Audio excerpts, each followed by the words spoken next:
Assalamualaikum warahmatullahi wabarakatuh. Selamat datang, selamat berjumpa kembali pada perkuliahan kewirausahaan, kepemimpinan dan dakwah.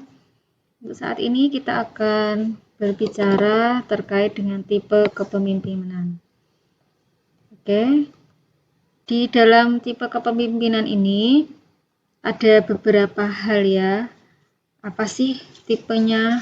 Nah, kita perlu tahu terkait dengan istilahnya pengetahuan kita, dan juga nanti harapannya ketika kalian menjadi pemimpin itu kalian bisa menjadi tipe pemimpin yang baik, istilahnya kayak gitu. Nah, ternyata di tipe kepemimpinan itu ada 8. Yang pertama adalah karismatis ya. Jadi karismatis itu apa sih? Yang namanya karisma itu kan kekuatan, energi, kemudian ya, tipe pemimpin yang karismatik itu dia menjadi seorang pemimpin karena mempunyai energi. Dia mempunyai daya tarik yang luar biasa ya, sehingga diikuti oleh para pengikutnya. Pemimpin ini biasanya mempunyai keistimewaan tertentu, misalnya katakanlah seperti kekuatan gaib atau mungkin manusia super berani atau hal-hal yang sekiranya itu ya kayak dia punya daya tarik yang tertentu, yang tidak kasat mata juga ya, kayak punya karisma kayak gitu. Jadi pemimpin ini tuh anak buahnya sangat menghargai sekali karena yaitu tadi ya ada daya tarik yang dimiliki pemimpin tersebut. Kemudian tipe yang kedua adalah paternalistis ya. Yang dimaksud paternalistis itu apa? Jadi sebuah tipe kepemimpinan di mana dia itu mempunyai sikap melindungi bawahan. Ibaratnya seperti bapak yang atau sebagai ibu yang penuh kasih sayang terhadap anaknya kayak gitu. Jadi dia melindungi bawahan.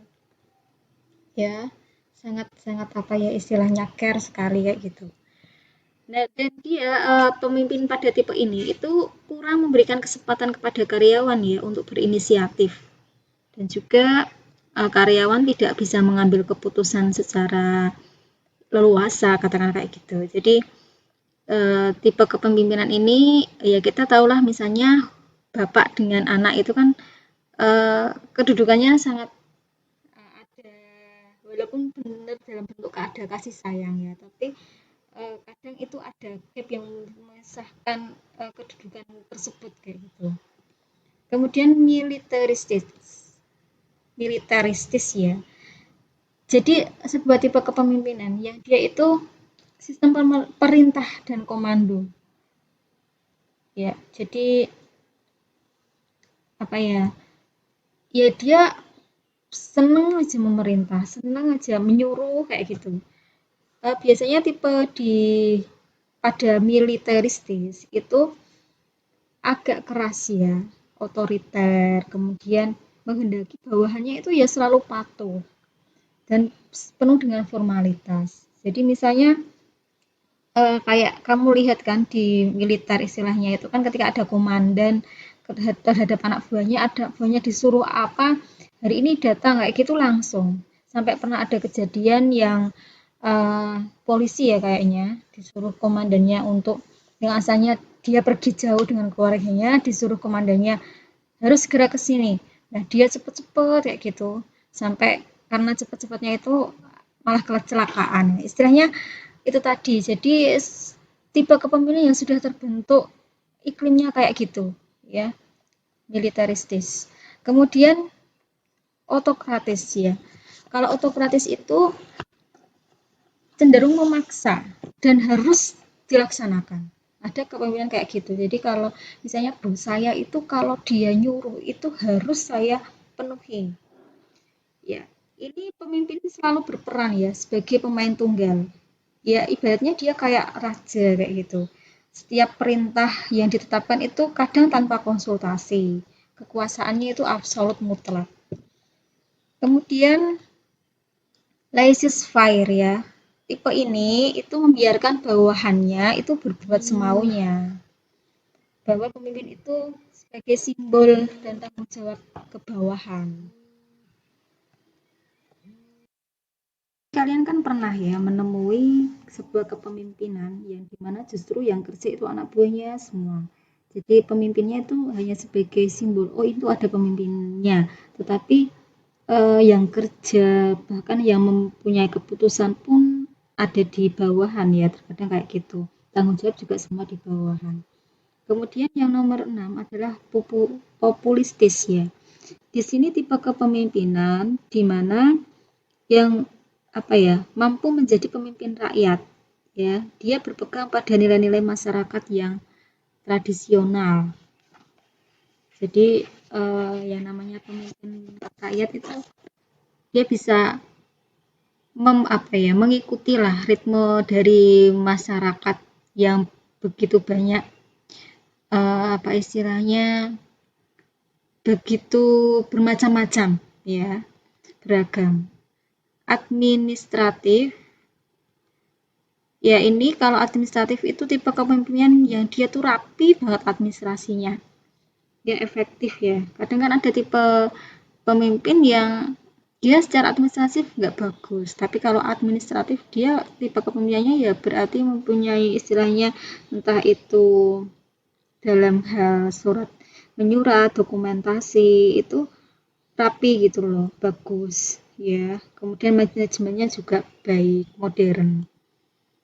Nah, kalau demokratis itu dia pemimpin yang berpartisipasi aktif ya, dari bawahan membimbing. Jadi kadang keputusan itu dia melihat dari apa yang disampaikan oleh bawahannya, tidak keputusan mutlak dari dia.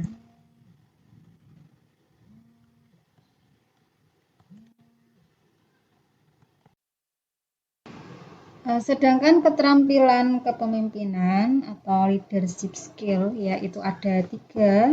Yang pertama adalah technical skills, kemudian yang kedua human skill, dan yang ketiga adalah conceptual skill. Nah, coba kita perhatikan satu-satu.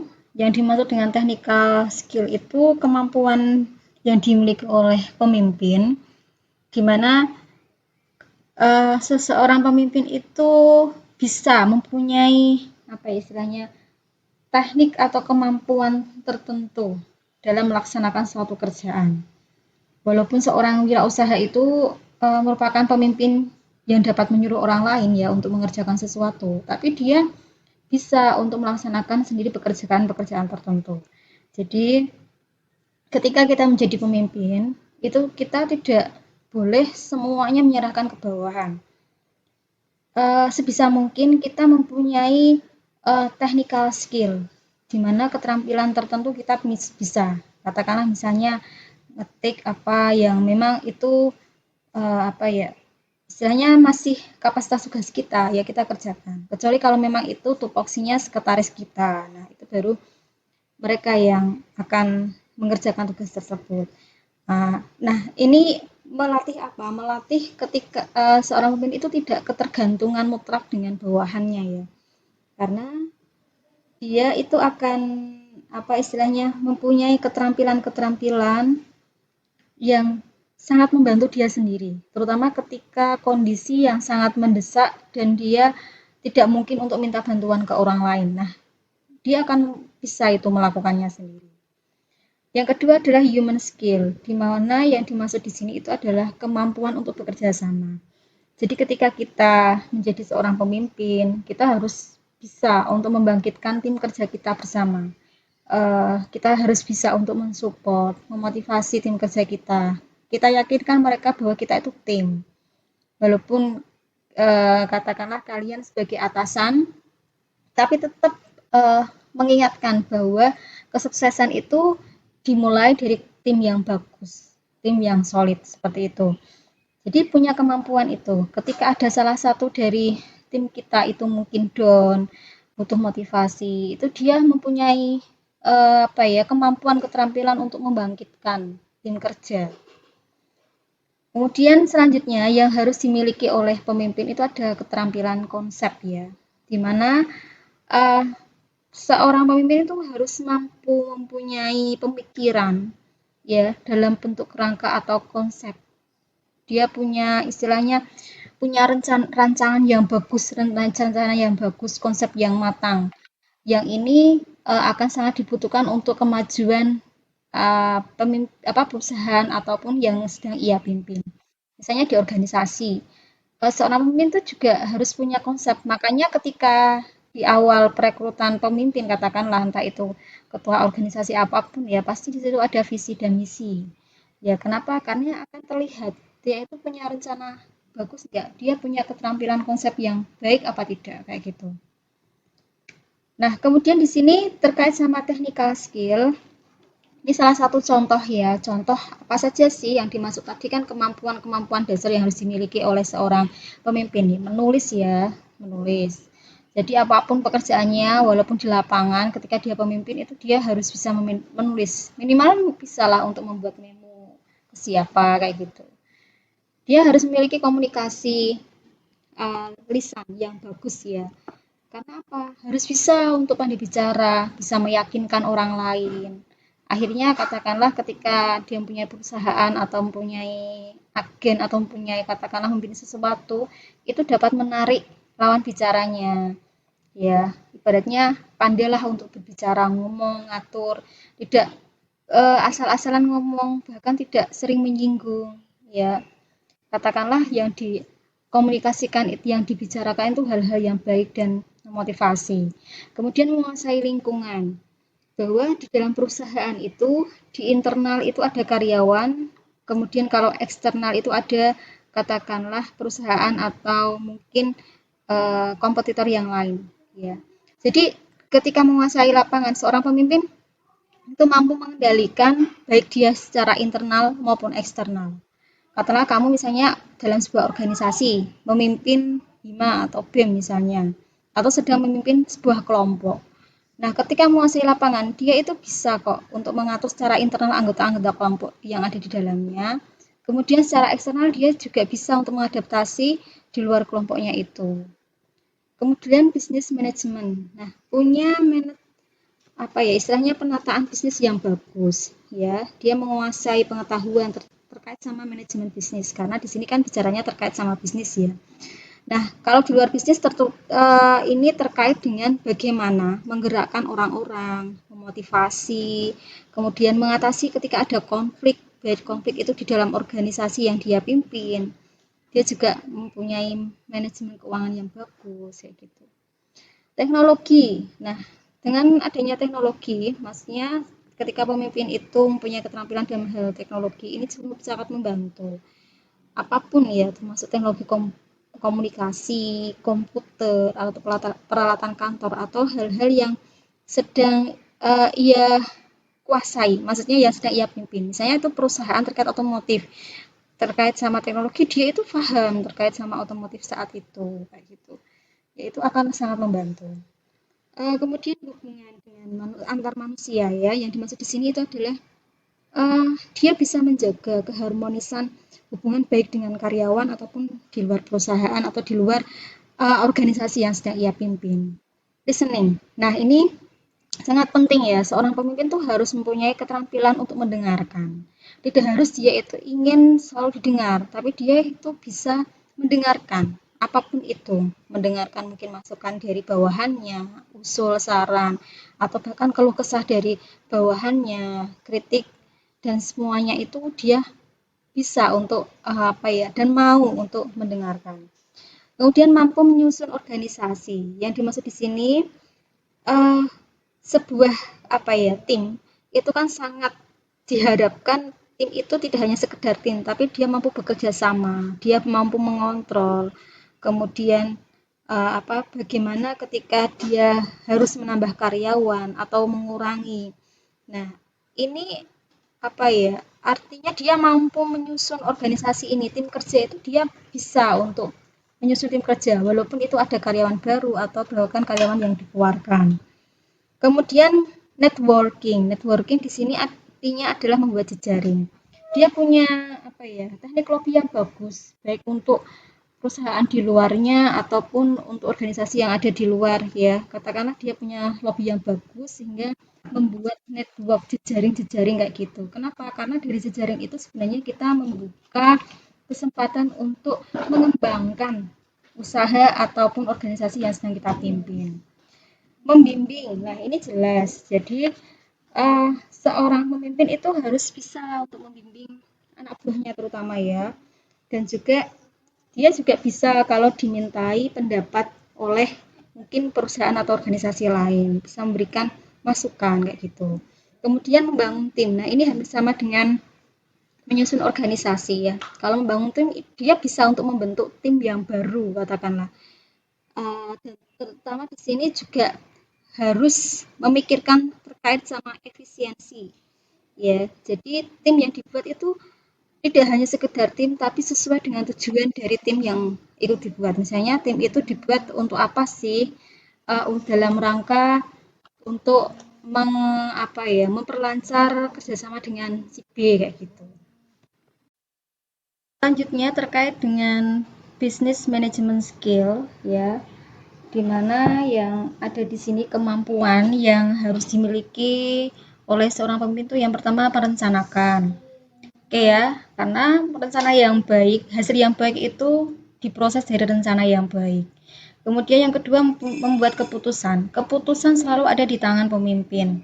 Jadi jangan sampai saya serahkan kalian, jangan. Tetap walaupun itu dasar dari keputusan adalah mendengarkan bersama usulan dari bawahan atau dari pendapat orang lain, tetap keputusan itu tetap di pemimpin. Kemudian human relation. Human relation itu adalah bagaimana kita bersifat sopan, supel, penuh etika ketika dengan orang lain. Kemudian ada accounting. Accounting di sini terkait dengan keterampilan ketika mencatat, membaca, kemudian bagaimana membaca penerimaan pengeluaran keuangan terkait dengan perhitungan ya. Ya jelas ya karena sosok seorang pemimpin itu juga akan menangani terkait dengan finansial apapun itu posisinya. Katakanlah pemimpin keluarga pun juga seperti itu. Kemudian kontrol, bagaimana dia mengawasi. Ini adalah poin yang sangat penting ya. Sebagus apapun kinerja di bawah itu perlu ada pengawasan. Kalau tidak, ya takutnya ada kesalahan-kesalahan karena semua tanggung jawab itu di pemimpin. Kalau tidak mengontrol, nanti ada kesalahan, kesalahan yang buat bawahan, tetapi pemimpin yang bertanggung jawab. Nah, ini untuk menjaga nih, istilahnya menjaga dari hal-hal seperti itu. Kemudian marketing pemasaran. Apapun yang dipimpin itu perlu kita pasarkan. Pasarkan masuk di sini terkait dengan promosi. Bagaimana dia bisa menyebarkan kesan baik yang dimiliki oleh perusahaan atau oleh apa yang sedang ia pimpin. Misalkan menjadi ketua kelompok atau ketua ketua hima misalnya atau himpunan mahasiswa ataupun yang lain lah. Bagaimana kita bisa mempromosikan organisasi kita itu sebagus ini, yang bagus-bagus prestasinya ini semua. Itu adalah kemampuan marketing. Kemudian negosiasi, bagaimana dia itu bisa memiliki keterampilan dalam berunding, dalam rapat, tawar-menawar, lobby terutama ya. Karena segalanya itu bisa lebih mulus ya hasilnya ketika negosiasi ini berjalan dengan baik. Kemudian managing growth di sini bahwa jiwa kepemimpinan keterampilan pemimpin itu bisa untuk menumbuhkan atau istilahnya mempunyai manajemen untuk tumbuh ya, untuk tumbuh selalu berkembang ya. Karena tidak ada sesuatu yang saat ini itu adalah sudah di puncaknya, tidak ada, karena akan berkembang terus. Nah, sekarang kita terkait dengan personal entrepreneur skill. Bagaimana sih yang terkait dengan keterampilan personal dari seorang pemimpin? Yang pertama adalah disiplin. Yang namanya pemimpin kan menjadi contoh bagi anak buahnya. Nah, dia harus disiplin tepat waktu. Kalau ingin anak buahnya atau siapapun yang ada di dalam organisasi atau kelompok yang sedang ia pimpin, kita inginkan mereka disiplin, ya kita disiplin dulu. Kemudian dia mempunyai sifat atau keterampilan untuk berani mengambil resiko. Segala keputusan pasti punya resiko dan pemimpin itu harus bisa atau siap ya menanggung resiko tersebut. Inovasi, harus ada hal-hal yang terbaru untuk kemajuan apa yang dia pimpin, baik itu perusahaan ataupun organisasi. Kemudian tepat dalam pekerjaan.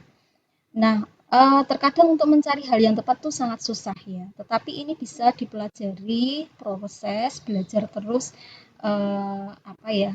mungkin ini mengambil keputusan A, B, C mungkin belum tepat. Proses akhirnya dia mempunyai keterampilan, kemampuan untuk mempunyai apa ya istilahnya presisi ya, sangat tepat sekali, sangat rapi kayak gitu. Kemudian visionary leader. Seorang pemimpin tuh harus punya visi yang jelas ya. Makanya sudah saya jelaskan di awal ya, ketika menjadi perebutan pemimpin itu dia mempunyai visi dan misi untuk perkembangan yang dia pimpin. Oke, kemudian terkait sama power. Power itu kemampuan untuk mempengaruhi orang lain. Di pemimpin itu, ketika ada seorang pemimpin, pasti otomatis dia punya power yang ada di dalamnya. Nah, tapi di dalam sini power itu ada 4 hal ya yang perlu kita ketahui. Yang pertama adalah personal power. Kalau personal power itu reference power ya. Jadi charismatic power bisa dikatakan kayak gitu. Dia melekat pada pribadi pemimpin. Bagaimanapun pemimpin itu tuh ada aja daya tarik karisma yang melekat ya. Sehingga ketika ada anak buah atau mungkin bawahannya itu ketika disuruh atau ketika pemimpinnya tadi itu ngomong itu ada karisma sendiri kayak kita segan kayak gitu. Kemudian legitimate power apa power di mana power itu kekuatan itu dibangun ketika seorang pemimpin itu diangkat dari sebuah institusi yang lebih tinggi ya, misalnya kalian ada di sekolah, misalnya kalian sebagai guru kayak gitu. Nah, ternyata ada dinas yang sedang mengangkat kepala sekolah di sekolah SD yang kalian jadi guru itu. Nah, itu dia akhirnya kan punya kekuatan ya, gimana ya mau nggak mau kan itu yang jadi pemimpin kita kan sudah ditunjuk. Nah, kayak gitu. Kemudian expect power. Jadi di sini apa ya ke powernya pemimpin itu muncul karena ada keahlian tertentu. Nah, misalnya tadi di sebuah sekolah itu apa ya misalnya ada kepala sekolah yang menunjuk salah satu guru yang pinter IT katakanlah. Nah, dia buat kelompok. Mengapa kok dia ketua kelompoknya? Nah, karena dia sangat ahli sekali di bidang IT, maka dia menjadi koordinator tim IT di sekolah kayak gitu. Nah, nanti pasti walaupun kepala sekolah, tapi kalau kepala sekolah saat ada dalam kerja IT dia tidak memahami, pasti dia juga akan merasa, oh ketua saya kan koordinatornya kan tim IT kan ini, kayak gitu. Karena apa? Berdasarkan keahlian.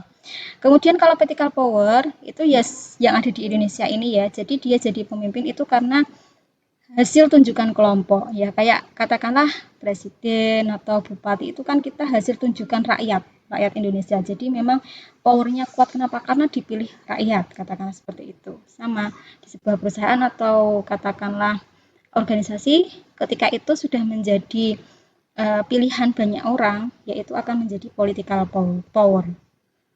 Nah sekarang kita ke fokus kepemimpinan yang dimaksud fokus kepemimpinan itu pemimpin yang baik itu harusnya bisa memfokuskan pada 3 arah ya.